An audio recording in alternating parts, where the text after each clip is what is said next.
আসসালামু আলাইকুম বন্ধুরা, এটা হলো আইসক্রিম আইস আপনার বাগান বিলাসের ভ্যারাইটি।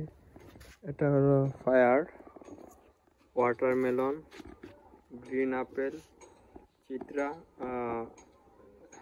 এটা আপনার সেলাইট,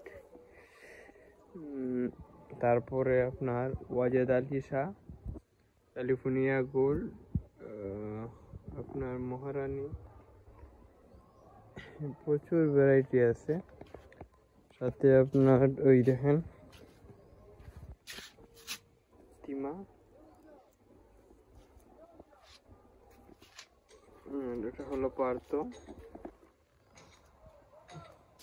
স্ল্যাশ, খুবই গাঢ় কালার, খুবই অসাধারণ। এই ভ্যারাইটিটা প্রচুর ব্লুমিং হয়, এটাও খুবই দারুণ একটা ভ্যারাইটি। এটা হলো আপনার বারবারা কাস্ট। বন্ধুরা সবাই ভালো থাকেন, সুস্থ থাকেন, সবাইকে অসংখ্য ধন্যবাদ।